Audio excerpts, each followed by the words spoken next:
Eh bien, bonjour à tous et à toutes. Aujourd'hui, nous allons aborder le dernier paragraphe du chapitre sur les additions, soustractions de nombres relatifs. Alors, ça a été un long chapitre. Généralement, je le fais en 2 fois, mais étant donné les circonstances, j'ai préféré continuer dans la continuité plutôt que d'aborder quelque chose de entièrement neuf. Donc voilà, on va clôturer ça maintenant. La dernière fois, nous avons appris à faire des opérations en notation simplifiée. On a réussi à simplifier les doubles signes, les deux signes qui se suivent, avec toutes les précautions qui s'imposent. Voilà, s'ils sont identiques, ça donne un plus. S'ils sont différents, on met un moins. Prenons bien garde d'apprendre cette règle correctement, ne pas donner une locution qui serait trompeuse. Et dans les exercices que vous aviez à faire, il y avait même des cas où il y avait plus de 2 nombres. Alors je vous les ai laissés chercher. Bon, j'espère que vous avez trouvé. J'ai pas la réponse au moment où je tourne cette vidéo.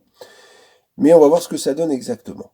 Pour mémoire, voici un petit exemple. Si on avait moins 5, moins plus 8, donc on a le double signe ici, on l'a fait de nombreuses fois, on l'écrit moins 5, moins 8, et on l'écrit moins 13.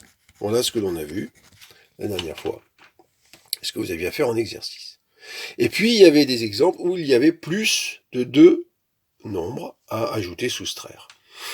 Alors l'idée reste la même, vous avez fait les exercices pour aujourd'hui, en butant dessus en y arrivant, mais enfin vous avez le moins 9 par exemple ici, où les parenthèses peuvent être ignorées, là vous avez un double signe, vous appliquez la règle de votre double signe ici, une autre ici, une autre là, et vous allez arriver à une notation simplifiée. Voilà. Arrivé à ce stade, un petit rappel s'impose sur les priorités des opérations. En début d'année, nous avons fait un chapitre à ce sujet, où nous avons vu que les additions et soustractions sont moins prioritaires que les multiplications ou divisions. On dit autrement, quand on a une succession de calculs, qu'il n'y a pas de parenthèse, s'il y a une addition et une multiplication, on doit commencer par la multiplication. Mais vous allez me dire, les multiplications avec les nombres relatifs, on les a pas vues. C'est vrai, on les a pas vues. Mais il n'y a pas que ça. Quand il n'y a que des additions, vous savez que vous pouvez permuter l'ordre des termes. D'ailleurs, on peut le faire aussi avec les nombres relatifs, on l'a vu, quand il n'y a que des additions. Mais dès qu'il y a addition et soustraction, alors là, attention, on ne peut plus faire ce qu'on veut. Il faut effectuer le calcul de gauche à droite. En tout cas, en l'état actuel de nos connaissances. Donc, je vais poursuivre le calcul que je commençais en effectuant de gauche à droite. Voilà. Donc, on aurait eu ici, en commençant par les deux premiers, moins 9, moins 5, ça fait moins 14. Plus 4, plus 8. Puis, moins 14, plus 4, ça fait moins 10. Plus 8. Et moins 10 plus 8, ça fait moins 2. Voilà une façon de faire. Cette méthode est parfaitement correcte. Et on peut bien sûr calculer comme ça. Mais il peut arriver quand même que de rapprocher des termes les uns des autres, si on pouvait le faire, ça nous faciliterait peut-être la vie.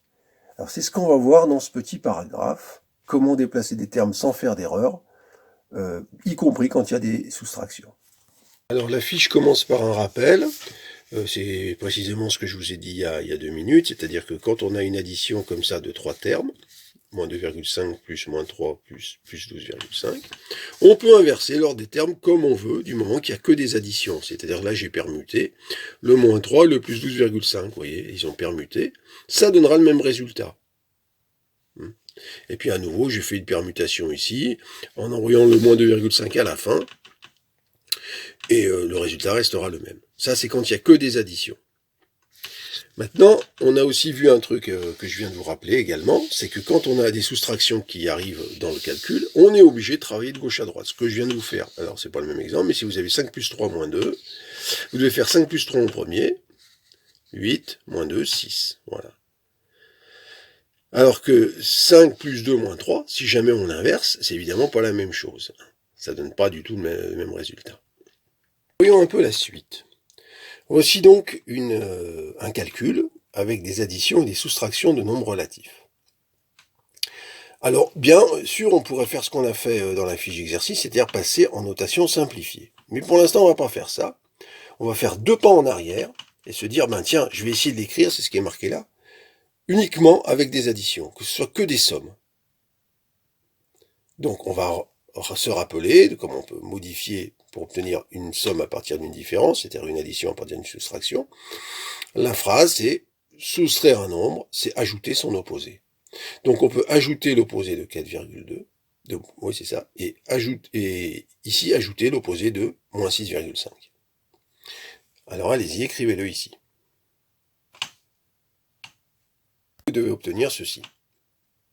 Alors j'ai réécrit tout, hein. J'ai écrit les nombres avec les parenthèses pour bien les identifier, qu'on sache bien ce qu'on fait. Donc maintenant, on se retrouve avec que des additions. Et donc, comme on l'a fait là-haut, on est tout à fait capable de déplacer les termes, les uns par rapport aux autres, pour nous faciliter la vie. Alors à la suite, on vous dit, bah maintenant on peut rapprocher les termes. Alors par exemple, le plus 6,5 du plus 3,5. Alors pourquoi les rapprocher? Si on les ajoute, ça va faire un nombre entier, donc le calcul sera plus simple. Et puis de la même façon, si on rapproche le moins 4,2 du plus 3,2, en les ajoutant, les virgules 2 vont s'éliminer, ça fera un nombre entier. Donc on a intérêt à les rapprocher. Donc on peut les déplacer maintenant. Hein. Alors allez-y, faites-le. Vous pouvez mettre la vidéo en pause et puis je vous mets la réponse tout de suite après. Voilà, en pause. Allez, je vous donne ça. Tenez ceci. Voilà. Plus 3,6, plus 6,5, plus 3,2, plus moins 4,2. Alors maintenant, on vous suggère de simplifier les écritures maintenant. Alors faites-le, je vous laisse le faire, hein, je vous laisse quelques secondes. Hein, ça, vous écrivez l'écriture simplifiée, en simplifiant les doubles signes, en enlevant tout ce qu'on peut enlever. Bon, je suppose que vous y êtes, hein, je vous laisse finir d'écrire. Voilà, alors vous devez obtenir un truc comme ça. Voilà le calcul final. Alors maintenant, on peut se demander où on va en venir. Vous allez voir, enfin j'espère. Donc reprenez le calcul de départ, celui qui vous est proposé, et dans l'espace qui est prévu à cet effet, simplifiez-le par la règle du double signe, comme vous avez fait pour les exercices qui étaient à faire pour aujourd'hui, sans les calculer, juste vous simplifier. Je vous laisse quelques secondes pour le faire, ou vous mettez la vidéo en pause, et de suite après on corrige. Vous devez trouver ceci. Voilà. Alors maintenant, on va voir quelle conclusion on peut tirer de tout ceci.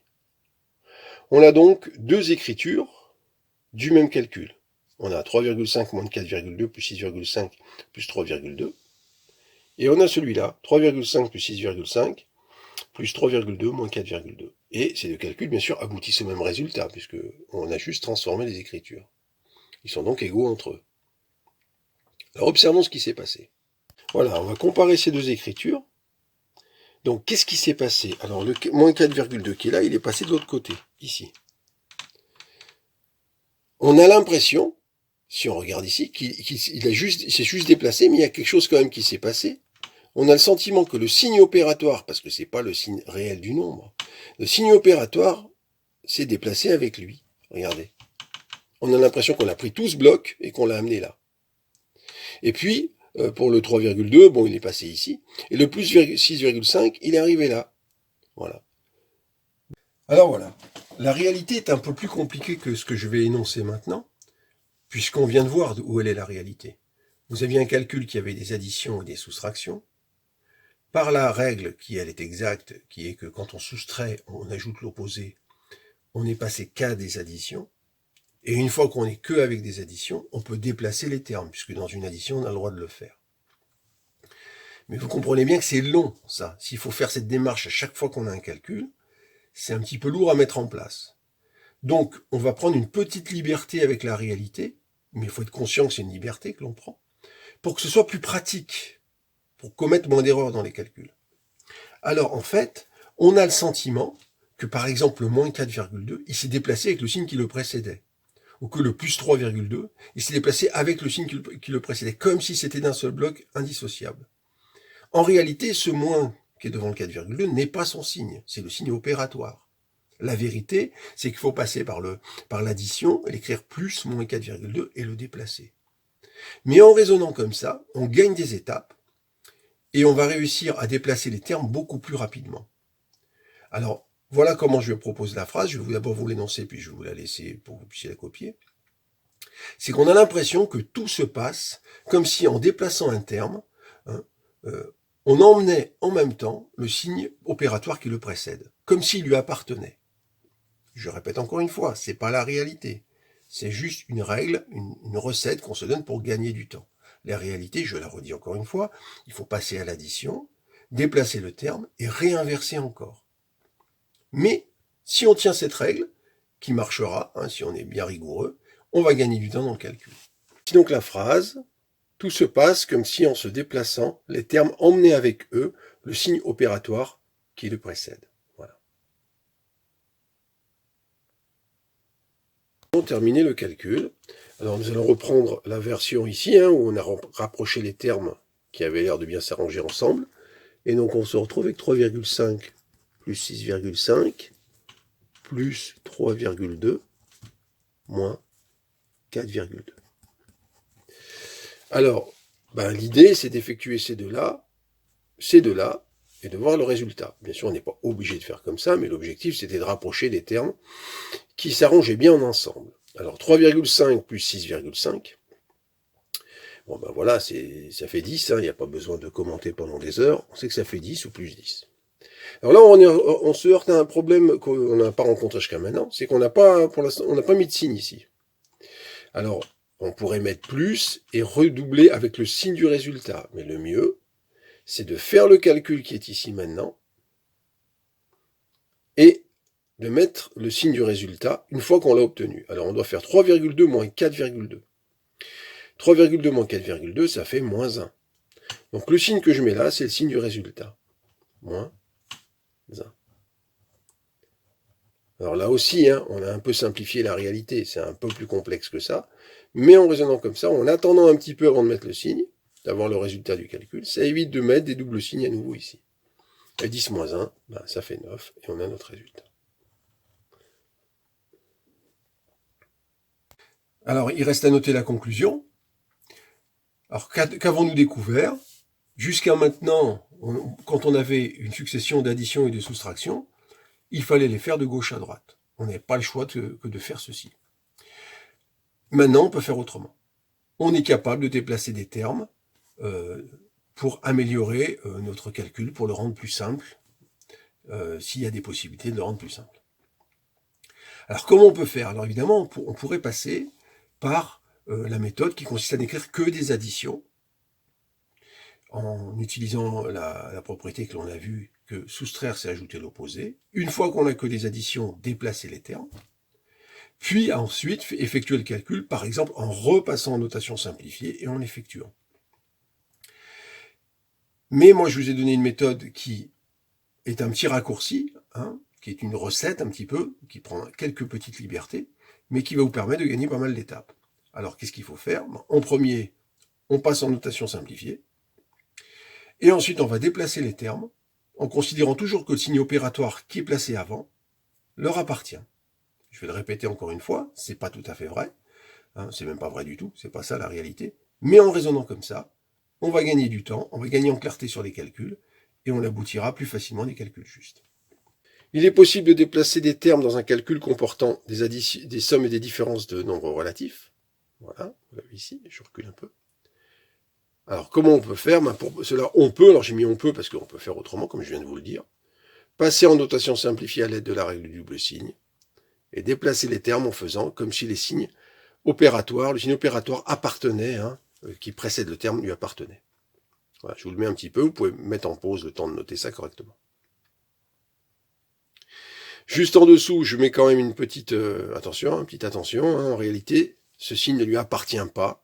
La réalité est plus complexe, bien sûr, je viens de vous l'expliquer, mais en raisonnant comme ça, on se facilite la vie, tout simplement. Donc je vous mets ça, vous pouvez le mettre en pause et noter tout ça.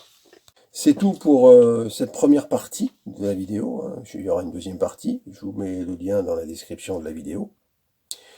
Voilà, on a appris un certain nombre de choses. On a vu comment déplacer des termes dans une somme. Alors on va déjà faire fonctionner un petit peu ça, essayer de travailler là-dessus, essayer de bien comprendre. Et dans la deuxième partie, je vous donnerai tous les pièges ou les erreurs à ne pas commettre, en tout cas les plus courantes, parce que je ne peux pas vous les donner toutes, mais les plus courantes. Voilà, d'ici là, comme d'habitude, lavez-vous les mains, portez-vous bien, et à bientôt.